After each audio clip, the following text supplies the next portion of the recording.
as long as he continued to fight MMA guys and YouTubers, he's gonna continue to look good and shine. But once he fights a real fighter, a real fighter that can really fight, it's not gonna be that good. And then by the end of the fight, it was clear this was a 58-year-old man, and he looked like a 58-year-old man. And I have a lot of issues with this. I don't think this fight should have ever happened. I think it says a lot of bad things about the combat sports world and sets a really dangerous precedent going forward. We're going to talk about the whole fight clearance approval process, and then just physiologically why he looked the way he did. There's a lot of just true anatomy and physiology changes that explain why Tyson looked so bad and play a role in why this type of thing should not happen. So how did this fight even happen or get approved? Boxer, how do you feel like you get out of that bubble to make somebody a real boxer? I mean, what he's doing is, I mean, kind of cool. If he can continue to steal money and they match him the way they match him, I can't knock his hustle. So if they can match him the way how they've been matching him, more power to him. Champ, we appreciate your time. Yeah. No, we got to give, Nick, put the camera on PT. Yo, PT, man, we appreciate you. Thanks, P, for making this happen. P and Rilla, we appreciate the money team all the time, man. Floyd Mayweather has criticized Jake Paul after his fight with Mike Tyson. The 27-year-old Jake Paul was faster than the 58-year-old Tyson during the 8 rounds. Tyson's age showed as it affected his performance. After the fight, Floyd Mayweather said that Jake Paul was stealing money by fighting older or less competitive opponents. So, I'm proud of him. I'm not really upset. Even like, it was so crazy. I remember just a while back, his brother was like, "Oh, I didn't get paid. It was just like I said before. He just want to keep his name out there. You know, as long as he attaches his name to mine, he gonna keep my name out there." Remember what he said? He said, "Oh, Mayweather ain't gonna, he didn't pay me. He didn't pay me. Where's the lawsuit? If you didn't get paid, where's the lawsuit?" So it's a bunch of bullshit. But like I said before, they know what they're doing. Both brothers. Jake Paul won the fight with a unanimous decision. Many fans and analysts thought the fight was boring. On Twitter, a user named E said it was one of the most depressing fights they've seen. They expected little and got even less. Jake Paul didn't look impressive. He couldn't even knock down a 60-year-old with no knees. Many people felt unhappy about Jake fighting much older opponents. Even though Tyson showed some resilience, his age and physical condition were clear disadvantages, leading some to question if the fights were fair. After the fight, Jake Paul talked about his performance, saying he didn't get hurt or punched much. He believed he controlled the fight well. Known for his showmanship, Jake called the event the biggest fight out of Las Vegas. He also bragged about the fight being streamed on Netflix, marking a big step for boxing into mainstream digital entertainment. Jake also mentioned that the fight made $1.8 million, calling it the biggest historical fight. Big as the what? Why was Mike wearing assless chaps though? In the did that moment go viral with his cheeks out? I don't know. It made my stomach hurt. I was seeing it Why didn't he while have I was underwear ringside. on? He had a G-string on, is what he had. Almost. I thought he was completely butt naked. Nah, he looked like a stripper. But yeah, biggest live gate, 18.1 millions in U.S. boxing history outside of Las Vegas. A phenomenal night. I'm sorry I didn't knock him out though, guys. Shut the fuck up. It was crazy when we talked about this. I told him you were going to say some dumb shit. You did the right thing at the end. You bowed. You kept it classy. He was wobbled. You did your thing. You didn't get greedy. While showing off Jake's marketing skills, his comments received criticism. Many people thought he cared more about making money than about the sport itself. His focus on money and publicity seemed more important than the concerns of boxing fans who believe in the real spirit of the sport. Yeah, after I seen him a little bit tired, I didn't want to put too much hurt on him, but I wanted the fans to get a good experience. But there was a point where all of my aggression and like super violence and like, I'm going to knock this guy out and show him, it went away when I wasn't getting hit much at all. And I don't know. I just punches weren't doing it. I love Mike. Walk us through the whole thing from the walkout to the fight to the post interview. Walk us through the whole fight from your point of view. Yeah, this fight was just different. I feel like mentally locked in, like a lot less nerves than normal. I'm just getting so used to these moments. And honestly, fighting in a stadium, there was less nerve. It's less personal. Yes. So, and it's less loud. Combat sports journalist Ariel Helwani gave a strong critique of the fight's result, showing the disappointment of many fans. He said the only outcome people would have been happy with is if Mike Tyson had beaten Jake Paul. This comment reflected the view that Jake's win over a 58-year-old opponent didn't feel earned. Helwani's words matched the feelings of those who thought the fight was an unfair match meant to help Jake win. Critics have often questioned whether Jake's boxing career is real, accusing him of picking opponents to keep his undefeated record. This fight, in particular, showed these frustrations, with fans hoping Tyson would upset Jake and challenge his claim of being unbeatable. Oh, he sucks, or oh, he carried him, and more on that in a moment. The only result that I think people truly would have been happy with is a Mike Tyson knockout of Jake Paul. I think that's the only one that would have sufficed, and that wasn't happening. There was never really any doubt. He landed a couple punches early on, but there was never really a question as to whether or not that would happen. I think Jake carried him. I think Jake didn't want to knock him out. I'm not sure if he could have, but he definitely took his foot off the gas last couple rounds for sure. And ultimately, I'm okay with that. I predicted a Jake Paul decision. I thought it would be a little bit more competitive to get to the decision. The response from KSI, a longtime rival of Jake Paul, made the controversy even bigger. In a now viral screenshot shared by KSI News, the influencer turned boxer showed his anger, writing, "KSI goes off on Jake Paul after he beat 58-year-old Mike Tyson." KSI's frustration matched the wider disappointment with Jake's choice of opponent and the fight's lack of real competition. This added more tension to the ongoing rivalry between KSI and Jake, as both have been clashing over their boxing careers. Fans of both fighters debated if KSI's criticism was fair or just part of their feud. Boxing icon Oscar de la Hoya also shared his thoughts on the fight, offering a different point of view. He called Mike Tyson the dangerous live dog in the fight, highlighting Tyson's unpredictable nature despite his age. De La Hoya's comments showed the respect Tyson still has in the boxing world, even if people criticize his physical decline. By recognizing Tyson's potential to still be a threat, De La Hoya pointed out the complexity of the matchup, which contrasted with those who thought the fight was unfair. He reminded fans of Tyson's legacy and the danger he can still bring to the ring. Everything turns out great when he fights Tyson. Who knows what happens there, because Tyson is a very, very dangerous live dog in this fight. But if Usyk decides and wins and decides to come back down to cruiserweight, then the suit of the fight is right there for him. Kevin Farmer's team believed that they won a very close fight. How did you score that, Oscar? I had it 1 point up for William. He had the relentless style. He kept throwing punches. The reaction from the fight media summed up the disappointment many people felt. A photo of Jake Paul with a referee raising his hand in victory was posted, with the media outlet writing, "Jake Paul beats a 58-year-old Mike Tyson by unanimous decision 7,973, 8,072, 7,973 after 8 rounds of action. Honestly speaking, sad to watch." Let's all just move on and forget this ever happened. This post reflected the wider disappointment with the fight, which many saw as more of a show than a real competition. The scorecard showed Jake's clear dominance, but critics felt the win lacked authenticity.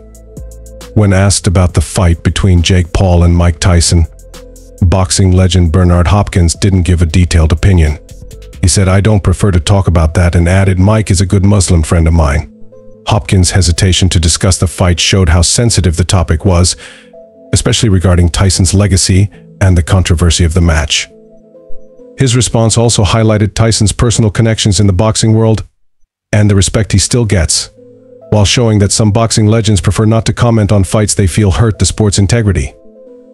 Fights they view as undermining the sport's integrity. I'm glad nobody got hurt, and I'm always glad in any fight when nobody gets hurt, but especially Mike. Mike's my, we've known each other for 40 years, and I love the guy, so I just hope it didn't take away from the sport of boxing and the type of show we had here tonight with like 4 great fights out of the whole card, and we want fight fans to enjoy the fights, not just exhibitions. Jake Paul's comments and behavior after the fight became the subject of a lot of online mocking. Critics said Jake was too confident about his win. Many pointed out that the fight wasn't competitive, with some saying it never should have happened. A funny tweet from Evan Greenfield criticized Jake's attitude, sharing a photo of someone holding a trophy. Greenfield wrote, "Jake Paul, after he beat a 58-year-old Mike Tyson, had an ulcer flare-up on a plane 2 months ago by decision. The tweet made fun of the idea of celebrating a win over such an older and physically weaker opponent. Medical professional Dr. Bryan also strongly criticized the fight, saying it should never have been allowed. He expressed concern about Tyson's health, noting the clear physical changes that come with age. Dr. Bryan's comments matched the view of those who thought the fight was unfair and risky for Tyson.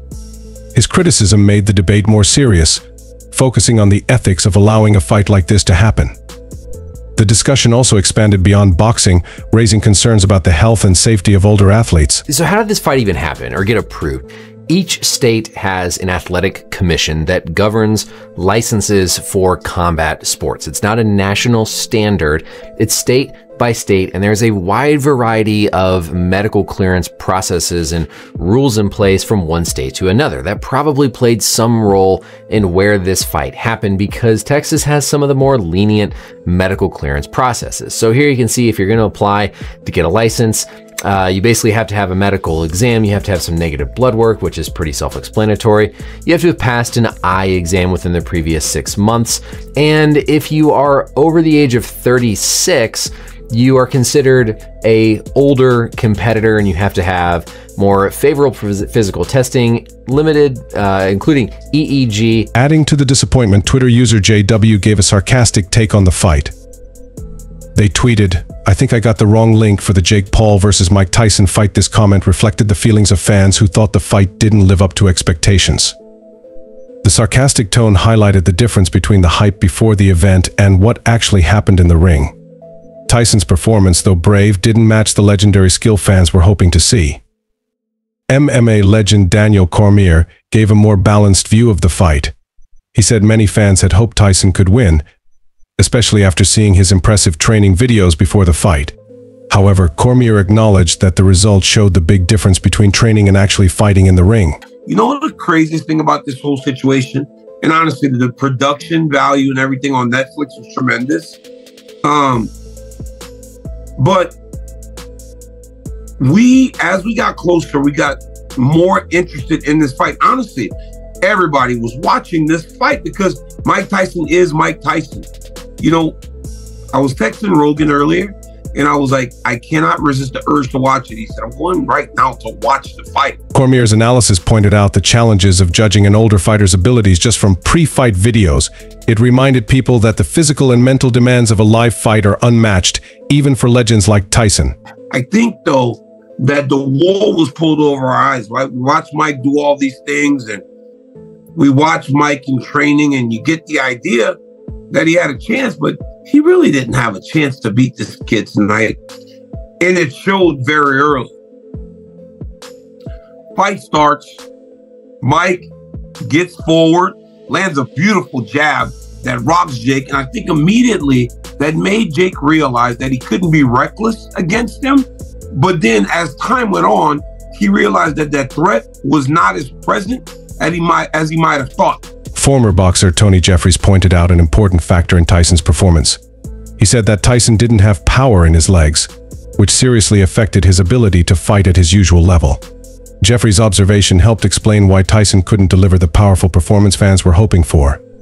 This analysis highlighted how age and injuries impacted Tyson's ability to perform like he did in his prime. Because what he was great at doing is getting his feet close to his opponents, changing the angle and throwing them punches as he was moving, and it was this fast angle changes which helped him have all of the success that he did have in boxing. And with him being 58 years old, which he is, not unless you're going to tell me that's scripted as well, with all the people who's telling me this fight was scripted, time really does take its toll, especially when you've not been living the life of an athlete for over 20 years. Now, as much as you wanted to hope, and I wanted to hope that we would see some little bits of the old Mike Tyson in there, it was sad we didn't. And if you ever seen Evander Holyfield when he fought Victor Belfort a few years ago when he was 58 years old, it was the same sort of thing. It was sad to see. But you might be thinking, well, if Mike Tyson was that bad, why didn't Jake Paul just knock him out? Because he was just moving slowly and he wasn't really moving his feet. He was like a sitting target for Jake to throw them punches. Why didn't Jake just put him away? Maybe you think the deal was Mike Tyson said, I'm not going to get knocked out, but I'll lose on points for my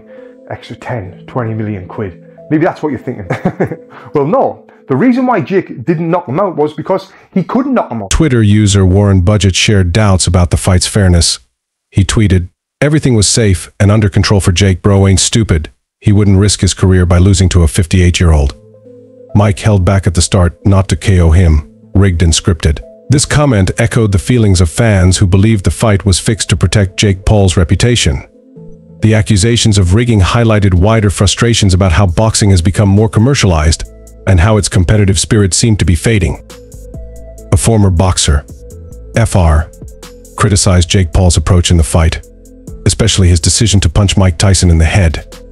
The ex-fighter called this move unnecessary and said Jake shouldn't have done it. This added another layer to the criticism, focusing on sportsmanship and whether it was ethical to target an older opponent. The comments sparked debates about Jake's fighting style and if he cared more about winning than showing respect to his opponent. But yeah, Mike Tyson shouldn't be getting in there with a 26-year-old man.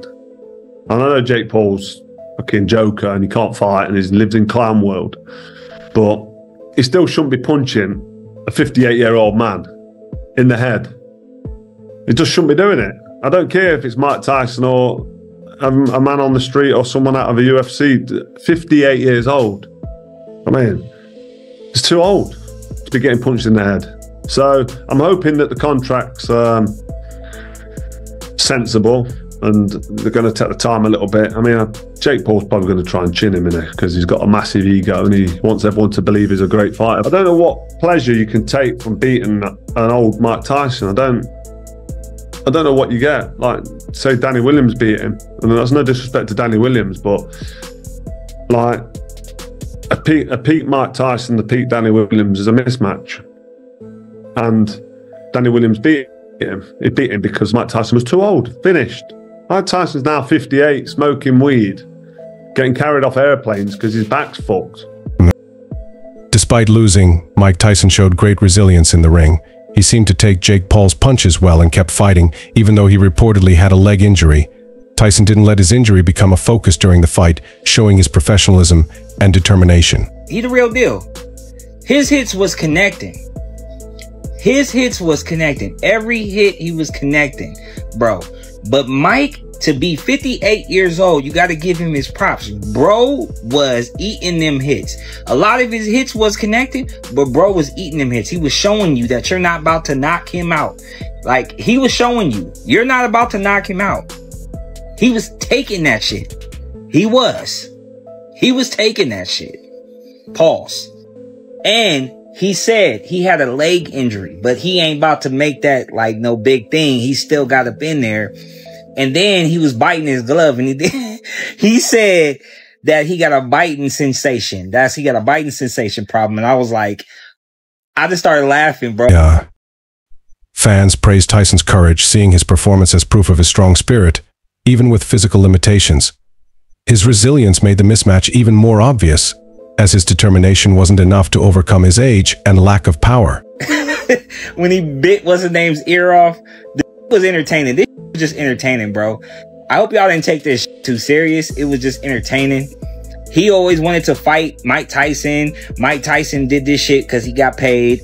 He got 20 million. He got 40 million. You know what I'm saying? It was entertainment, bro. But one thing about Jake, he stood his own, bro, against one of the greats. One of the legends, bro. Iron Mike Tyson. You know what I'm saying? And then when they asked Mike, are you done? You're not going to do this no more. Mike said, I don't know. It depends on the situation, but I'm not done. While Jake Paul technically secured a win. While Jake Paul technically won, it came with a lot of criticism. Many fans felt that Tyson's legacy was damaged by the fight, as it seemed more about boosting Jake's career than respecting Tyson's history. Critics said the fight was a missed chance to honor Tyson's legacy in a real way. I want to know how much Mike Tyson got paid for that fight, because he gave his legacy away for Jake Paul to make a name for himself. Jake Paul wins against another old man. The most rigged thing I've seen in a long time. Bro, Mike Tyson got paid millions of pounds just to walk in every round. Land no punches, throw no punches, nothing. Just walk around. This feeling highlighted the wider dissatisfaction with the commercialization of boxing, where mismatch fights are seen as focusing more on showmanship than real competition. Bro got paid millions for that. Fair play, fair play. Mike Tyson's the real winner here, because if you're fighting a 50-plus-year-old man, hyping it up and all that, then you be crazy. Now Jake Paul is gonna flex. Oh yeah, this is corrupt and rigged. Netflix, bro, their first ever big stream is the most rigged thing I've seen. The most scripted and rigged thing I've seen. I don't even know if I want to watch Netflix events anymore. Everyone stayed up for this crap. Mike Tyson's pre-fight comments added to the controversy when he said, "Legacy is nothing." This statement clashed with how much fans respected his career. Tyson's lack of concern for his legacy led to debates about why he took the fight and if money was a big reason. Fans started to wonder if the fight really reflected Tyson's legendary career or if it was just a money-making event. What do you think about the Jake Paul versus Mike Tyson fight? Was it a real contest that showed Tyson's lasting legacy and Jake's progress, or was it more of a commercial event that hurt the competitive nature of boxing? If Mike Tyson threw that fight for $20 million, he sold his soul. Selling your soul is going against your I am. Selling your soul is going against your moral compass for financial gain or materialism, which is why you get this empty, soulless look in Mike's face, because it's regretful what he did and that he doesn't care about legacy, which is an indication that he sold his soul. We know Netflix set him down. Hey, we just got to make this look good. Hey, Mike, this is the new day and age. Think about the bag, think about the money. Let's not talk about the buffering fight that we had with Netflix last night, with all due respect. But I think Mike realized that signing a contract to do this and to script this fight was a big mistake. That's all for today's video. Stay tuned until next time.